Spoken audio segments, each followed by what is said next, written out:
Time for part 2 of our trip to Paul Ricard in the Formula Regional European Championship by Alpine. Welcome everyone to round 5 of the season. Beautiful conditions here as we go green for qualifying practice 2. The lights have gone green at the end of pit lane, and for the first time today here at Paul Ricard we have noise around the circuit, cars on track, and is the sound of the Formula Regional European Championship by Alpine cars. My name is Chris McCarthy, a pleasure to have your company once again here today. We are underway for the first part of this qualifying session. Let's run you through the format very quickly, shall we? For those of you new to FRECA, we're going to have 2 groups to sort this qualifying session out. Group B are going out on circuit. Now, these groups are formed before we go into the weekend, and they are formed by qualifying position. So these drivers are the drivers in the even-numbered position coming into the weekend. So the drivers 2nd, 4th, 6th. I'm sure you get the idea. And then Group A will be the drivers in the odd-numbered positions. Group A went out on the circuit first yesterday, so it's time for Group B to go out on the circuit first today. Now, the Group A drivers found themselves with a bit of rain yesterday, very unexpected rain. So let's see what Group B get to deal with today. It was Group B who were quicker yesterday, meaning they formed the inside row of the grid, and Group A formed the outside row of the grid. That's essentially how it works. The quicker group at the end will form the inside row of the grid. So drivers in qualifying are fighting for what row of the grid they start on. It makes for an even more important qualifying session and gives the drivers a bit more space out on circuit. Well, welcome to you if you weren't with us yesterday. It was a Freddie Slater domination. There he is in the number 27, second in queue, running away with both the qualifying session and the race. He took pole, the win and the fastest lap by 8 seconds in the end, just shy of it. It was one of the standout performances of the season so far, and he took the championship lead off Matteo De Paolo with it by 3 points. Matteo De Paolo, the best of the rest, in second place. He's going to be out in the next group, so the groups, as you can see quite fittingly, put championship leaders in opposite groups. Taito Kato, who has moved to France this year, he's quite fittingly he was in 3rd place, and with that, to move to France, he quite fittingly returned to the podium here. French F4 champion, loves this circuit. He was said to me yesterday he couldn't wait to come back and race here. Akshay Bora finished in 4th place. Pedro Claro was in 5th place. Hiyu Yamakoshi was P6. Enzo Deligny, despite a bad qualifying, moved his way through the field. Could be one to watch today. Jin Nakamura was 8th. Then it was Evan Gilten 9th, who felt he didn't really get a good lap in quali. Let's see what he can do today, the French driver. Jack Beaton was 10th. We did have some drivers with some misfortune. Kanato Lee and Artur Agatir retiring. And now Rashid Al-Daheri picked up a slow puncture, which had formed in qualifying and has saved, essentially made the decision with the team that they did not compete yesterday. So Rashid Al-Daheri is going to be one to watch today. I think we didn't really get to see what he could do yesterday. Yaroslav Veselov found himself in a bit of a similar scenario. So those drivers not competing yesterday. We're just going through a bit of a warm-up phase currently. Let's see what they can do once we get to full flying laps. Yesterday it was a 157.351 from this group. That was the fastest time from Freddie Slater. In this group then, let's go through the full names as they go through the warm-up phase. It's Freddie Slater in the 27, Pedro Claro in the 22, Hiyu Yamakoshi in the 6, Akshay Bora in the 31, Kanato Lee in the 19, Dion Gauda, who's now at 7 rookie wins, in the 55, Nikita Bedrin in the 10, Nandavad Birenbhakti in the 7, Ricky Liu in the 5, Ye Ricard in the 21, Dorian Pan on home soil in the 28, and then 2 more French drivers, Edouard Borgner and the returning Arthur Aguirre, and Freddie Slater, like he did yesterday, leading the queue. He had no problem with doing that yesterday. Did it in both qualifying and the races. No one was able to keep up with him. Matteo De Paolo was on the back foot in his session. There was a red flag late in the session. Found himself down in P8 going into a 3-minute shootout at the end, but then managed to go quickest on the last lap. It was a really impressive performance, actually. Freddie Slater, things were a little bit more straightforward. There's Dorian Pan, who finished in 17th.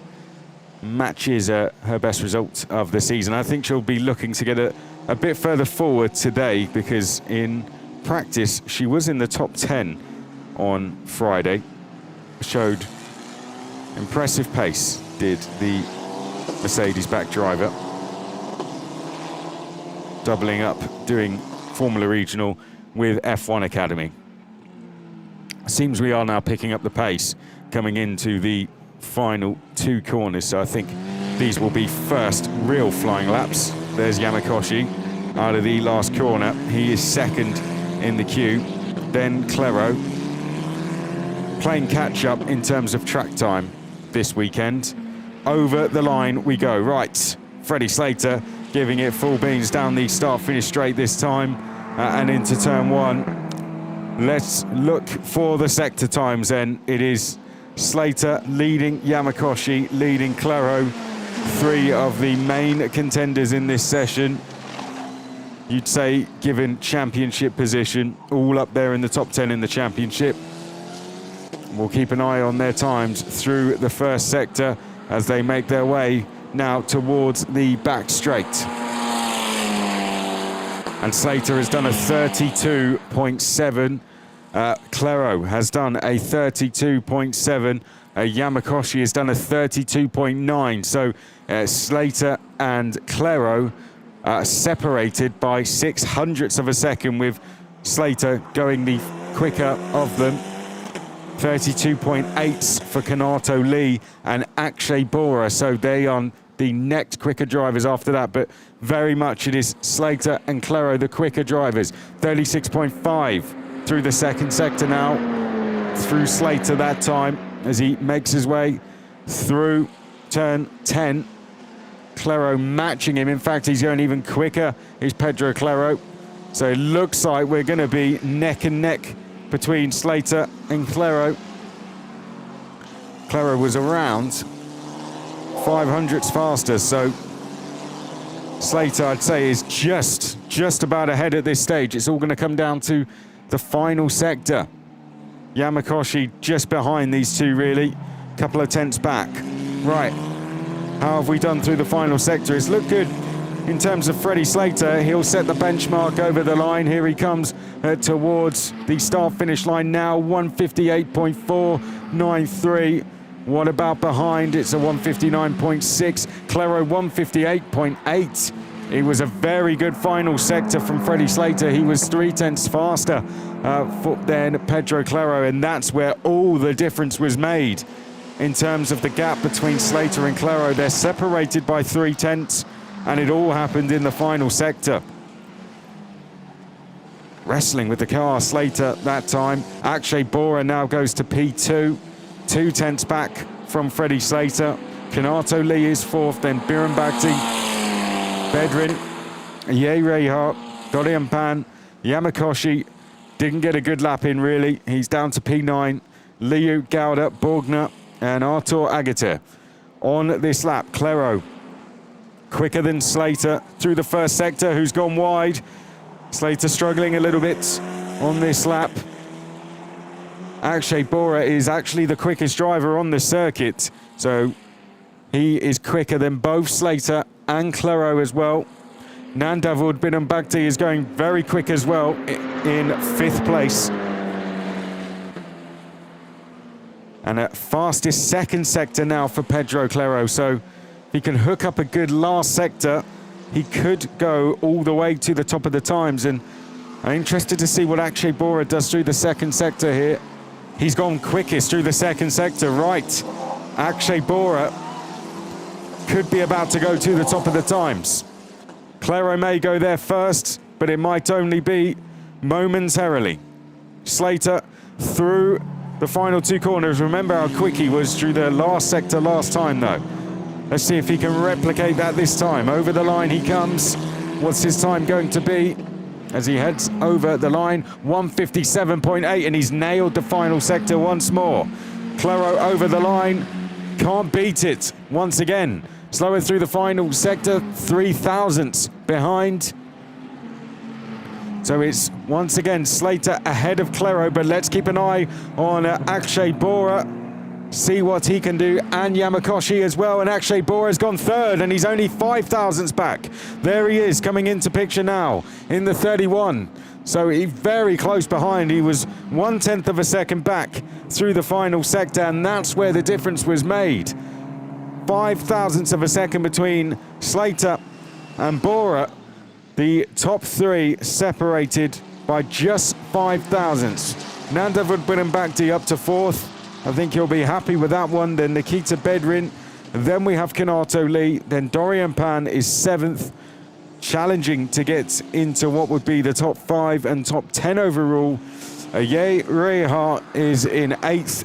Yamakoshi down in 9th. Dion Gauda 10th. Leo Bogner and Agata.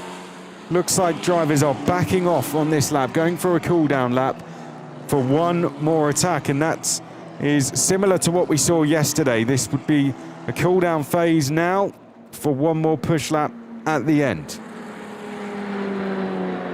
So very close. It seems Slater's got it so hooked up through this section here, coming through the long right-hander at 11 and then into the final section, and that's where, even if he has lost just a slight bit of time, and when I say lost a bit of time, I mean we're talking hundreds and thousands to Claro and Bora, he makes it back through this final sector.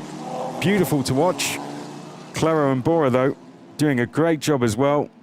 3 different teams inside the top 3. 3 teams matched by 5,000ths. And all 3 of them quick in different parts of the circuit. Right, let's have one more go at this then. Yamakoshi could do with an improvement in the background. He's down in P9, which will put him on the 9th row. This is just the first group, remember. We've got more drivers to come out after this. 5,000ths between the top 3. There's nothing in this at all. Let's keep an eye on what they do through the first sector, and it's looking good, isn't it, from Slater. I'll keep an eye on what Claro and Bora do in the background. But from Slater's point of view, that's looked very good, and well, the pictures said that looks smooth, and the times have replicated that. He's done a 32.346, which is the quickest first sector, but Claro's done a personal best as well, and he's only 200ths of a second back, so he is putting all the pressure on the championship leader. It's the championship leader on your screen, and Akshay Bora has gone even faster. So the top 3 have all matched each other to the 10th, and there are the times at the bottom of screen showing you exactly that. Slater quicker through the second sector, quickest of anyone. 36.1. It's a 36.3 for Claro, so he's down 2/10 to Slater through the second sector. What about Akshay Bora? Let's see what he does. He is the last in line, so he could sneak to the top. He's done a 36.2, so he's only down by around half a tenth. But this is where, if we go off this session, Freddie Slater seems to have the advantage. Let's watch him round these final 2 corners. Only himself to beat as he makes his way down the start-finish straight. Can Freddie Slater put himself into a provisional pole position. He extends his advantage to 0.4 of a second. 1:57.440 for Freddie Slater. Pedro Claro reduces that to under 0.2, but it's over to Akshay Bora. What can he do through this final section? Akshay Bora up to the line now, looking very solid, but it will be P3 for Akshay Bora. He's within 0.2. A very good session for all three drivers. They put on a great battle. Kanato Lee comes up to 4th place, and Hiyu Yamakoshi at the end did move his way into the top 5 and what will be the top 10 overall. But will that be a 4th pole position for Freddie Slater? Will that be the double this weekend for the British driver? A great performance, and now the time to beat is a 1:57.440, and what a time that is for Freddie Slater. A great session overall. There are the times on screen. Slater, Claro, Bora, Lee, Yamakoshi, the top 5. Then Bedrin, Bilan Bhakti, Pan, Ye, Gowda, Liu, Borgner, and Agata. Artur Agata, no time set. So clearly some issues for Artur Agata.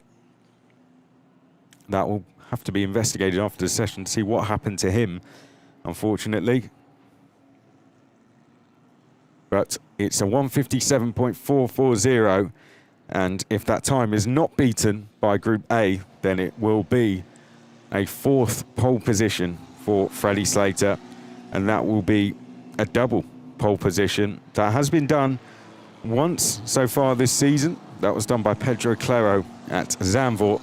Will we see Freddie Slater now do it here at Paul Ricard? Claro was the closest driver to Freddie Slater in that session, and Akshay Bora also within 0.2, the three at one point separated by just 0.005 of a second. Great battle between all three. There is Bora, and put on a great fight, didn't he? He's really starting to come into form this season.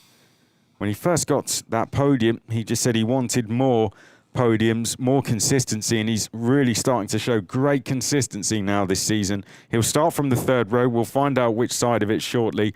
Claro will be on row 2, and what a performance from him. And will it be pole position number 4 for the British driver and the championship leader? We'll find out. It was a championship leader's performance, that's for sure. We're about just over a minute away from getting the next group underway. Let's go through who's going to be in that one. We will have 2nd in the championship, Matteo De Paolo out there, the Italian driver. Enzo Deligny, the French driver as well. Are we going to get a French driver starting from the front? Evan Gilter, another French driver as well. Rashid Al-Dahiri, well, we didn't really get a chance to see what he could do. He's in the blue Yas Heat livery car, one of the Prema Racing drivers. Taito Kato, running under a French license, now lives here in France near the ART team. Let's see what he can do in the 89. Jack Beaton in the 45. Then Jin Nakamura. Michael Belov for CL Motorsport. He and Zach David really helping that team develop, and they're both going to be in this session. Giovanni Maschio in the 99. Ian Eichmann's in the 74. Tim Gerhard's in the 50. Yaroslav Veselau in the 96, and Eddie Robinson in the 35. And that will be Group A, and Group A is about to go green in 5 seconds time. And as you've seen, it's going to be a few minutes of warm-up, and then we'll see those 2 big push laps before one more cool lap, and then a final push lap at the end. And it seems the tyres are allowing the drivers to go for that final push lap at the end. The temperature's still building up here at Paul Ricard this morning in terms of our timetable. We will be green for race 2 at 12:30 local time. Championship-wise, coming into today, after yesterday's result, the top two have extended a further gap over the chasing pack, with the likes of Kato and Bora doing very well. They have closed the gap to what is essentially a chasing pack, condensed that part of the field, and Slater and De Paolo really are starting to run away with things out front. They are now 44 points clear from Enzo Deligny, and then Clero just behind him, a couple of points back. Then we have Evan Gilter 5th, Hiyu Yamakoshi, and next along P6, Rashid Al-Tahiri is 7th, Ache Bora is 8th, Taito Kato 9th, Kanato Lee 10th, and Dion Gauda leads the rookie standings. And he is on 18 points in that rookie standing, so that can very easily change rookie standings made up of overall points, and we always get the rookie winner on the overall podium. Had some great rookies go on to win this championship, including a French driver in Isaac Hadjar. There's the CR Motorsports number 9 of Zach David, the team still very fresh into this sport, developing all the time, and the opportunity to race in this championship came to them last season, and they grabbed it with both hands. And with the help of Michael Belov and Zach David and their previous experience in this championship, they are developing, and what a result it was for them yesterday. Michael Belov putting them row 2 on the grid, and just missed out on points.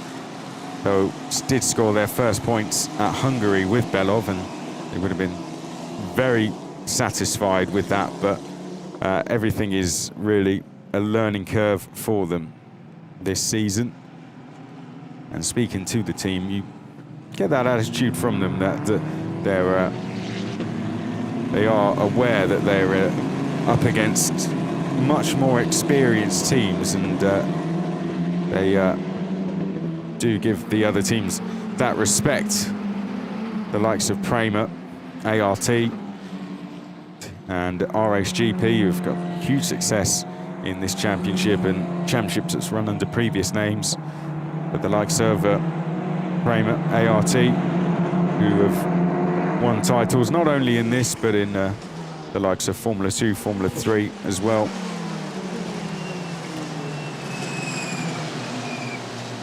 Teams providing a great pathway for the drivers to move onwards and upwards on the road to Formula 1. Currently 39 of our alumni drivers are in the Formula 1 paddock, be it in F1, F2, F3, F1 Academy or the Porsche Mobil 1 Supercar.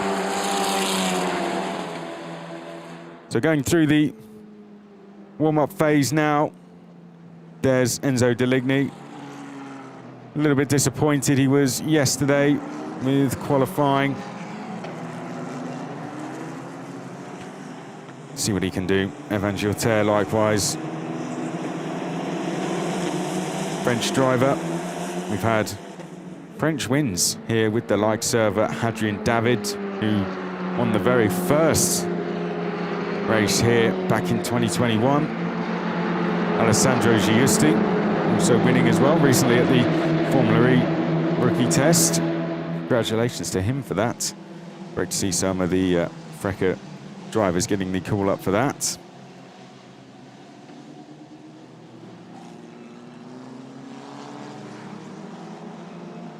Ian Eichmans for RPM, just in the middle there, has had a good start to his time racing with us.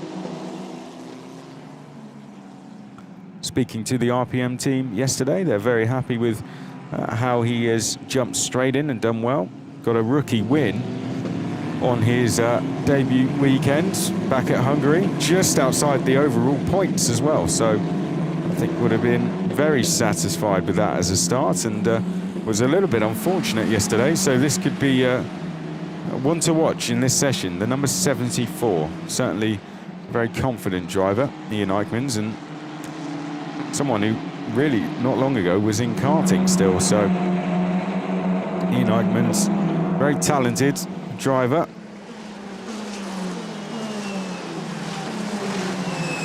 And someone who you feel has given himself a bit of a head start in preparation for maybe a full assault next year. RPM have done a great job in bringing drivers through.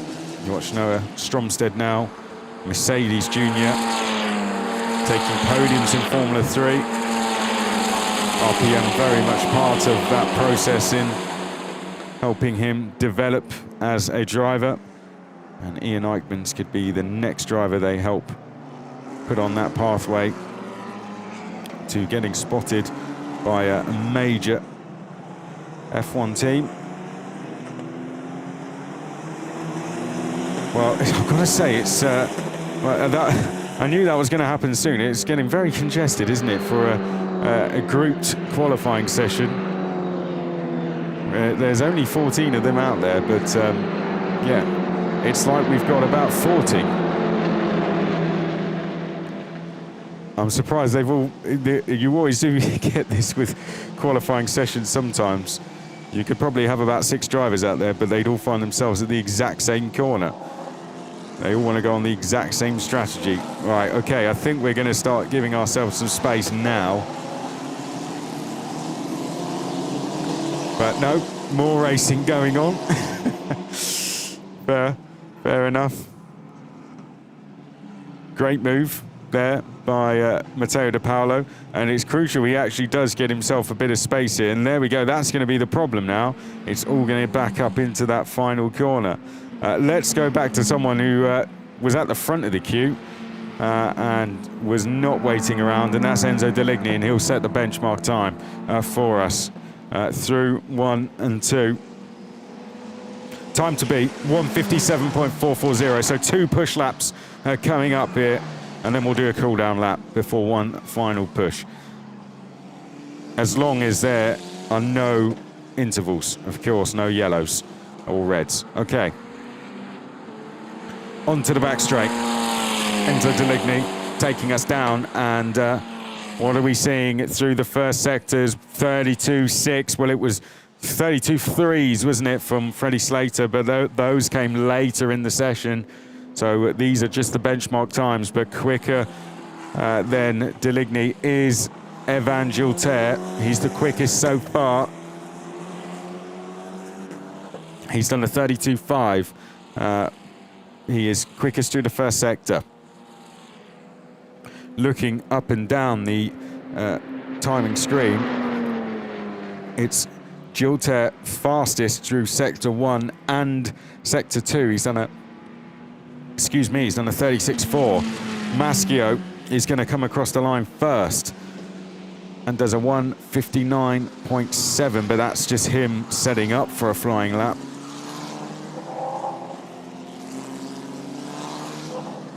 Now we're really going to start to see times coming in. Evan Gilter really going quickly. Here comes Enzo Deligny then. Over the line we go.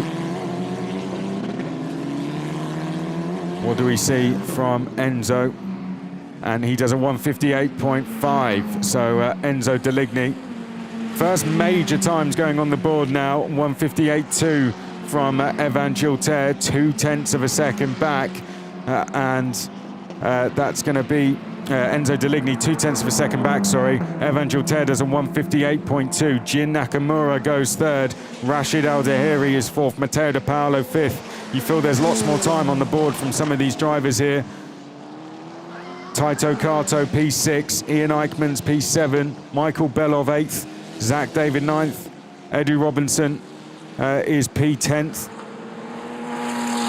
Onto the back straight we go. And Evan Gilter does a 32.3, so that's more like it this time.